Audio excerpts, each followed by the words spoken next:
আসসালামু আলাইকুম প্রিয় দর্শক, আজকে আমরা আপনাদেরকে জানাবো গর্ভবতী মহিলারা যদি জট কলা খায় তাহলে কি হতে পারে।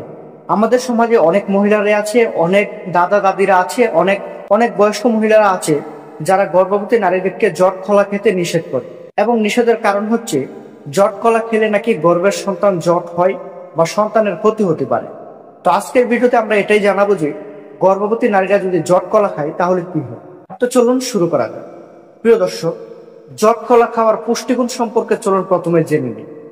জট কলা বা কাঁচা কলায় রয়েছে প্রচুর পরিমাণে ফাইবার, ভিটামিন বি6, ভিটামিন সি, পটাশিয়াম এবং রেজিস্ট্যান্ট স্টার্চ।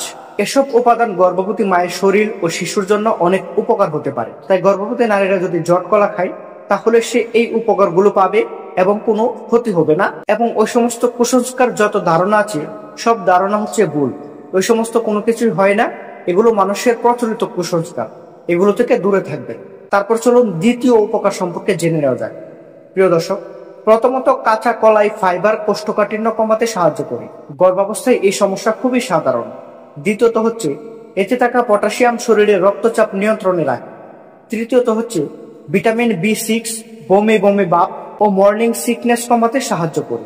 এছাড়া কাঁচা কলা আয়রন শোষণ সহায়তা করে, ফলে রক্ত শূন্যতার ঝুঁকি কিছুটা কমে। তবে এখানে কিছু সাবধানতা অবলম্বন করতে হবে, যেমন বেশি পরিমাণে কাঁচা কলা খেলে গ্যাস, পেট ফাঁপা বা হজমের সমস্যা হতে পারে। যাদের ডায়াবেটিস আছে তাদের ডাক্তারি পরামর্শ ছাড়া বেশি খাওয়া ঠিক নয়। সময় মতো এবং পরিমাণ মতো এবং সঠিকভাবে রান্না করে খাওয়া উচিত।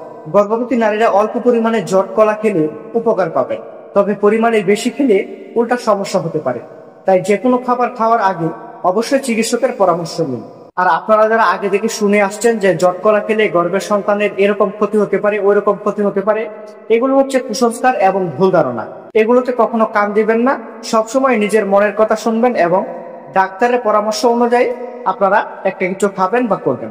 তো প্রিয় দর্শক, আশা করছি আপনাদের সবাইকে বুঝাতে পেরেছি। তো ভিডিওটি ভালো লাগলে অবশ্যই একটি লাইক করবেন। আমাদের চ্যানেলে নতুন হয়ে থাকলে অবশ্যই চ্যানেলটি সাবস্ক্রাইব করে দেবেন।